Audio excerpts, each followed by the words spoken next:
first right angle between 8 and 9 and the second right angle between 8 and 9. Unahin natin to between 8 and 9. Ibig sabihin, yung hour hand nasa pagitan ng 8 tsaka 9. Ito yung hour hand. So, para masabi na yung minute hand at saka hour hand ay right angle sa isa't isa, therefore, dapat yung interval nila ay 15 minutes. So, subukan natin magbilang ulit. Yan ang counterclockwise. Magmula rito, 5, 10, and 15, which is exactly correct. Ibig sabihin, 90 degrees ang angle nilang dalawa. Para mahanap natin yung value ng number of minutes o yung x, therefore, mag-i-start tayo sa reference point. Ito yung reference point natin.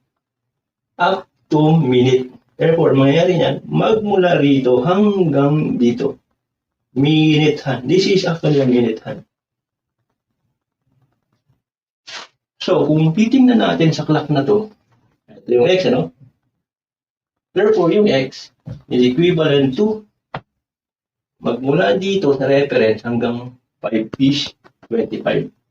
Therefore, 25 plus x over 12. Therefore, lilipat natin yung x over 12 papunta sa left side. Ang mangyayari ay 11x over 12 is equal to 25. Therefore, pagka ganyan, cross multiply natin.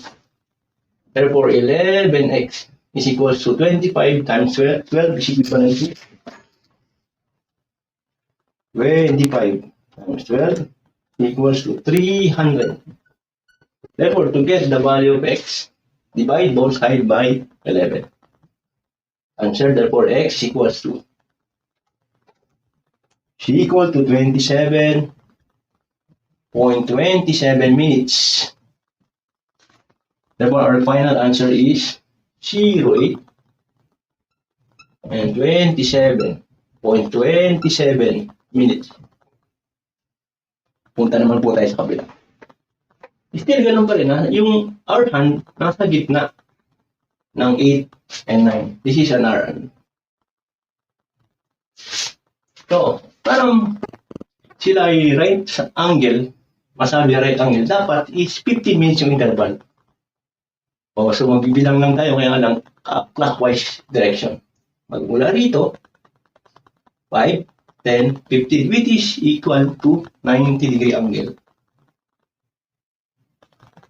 Therefore, to get the value of x, or the number of minutes, mag-start tayo sa reference point.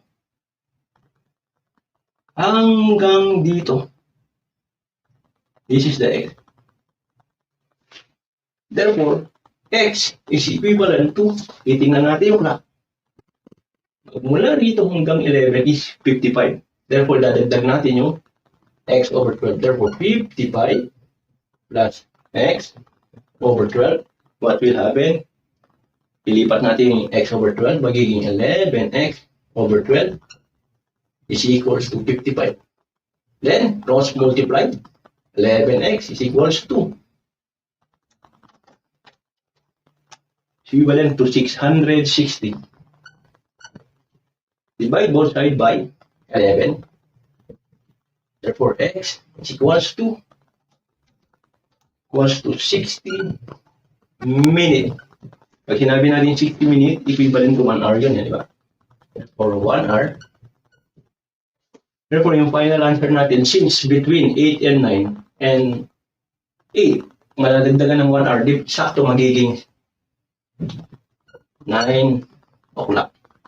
Ano pa yung final answer natin? Mamaya po is 9 to 10 po tayo. Thank you.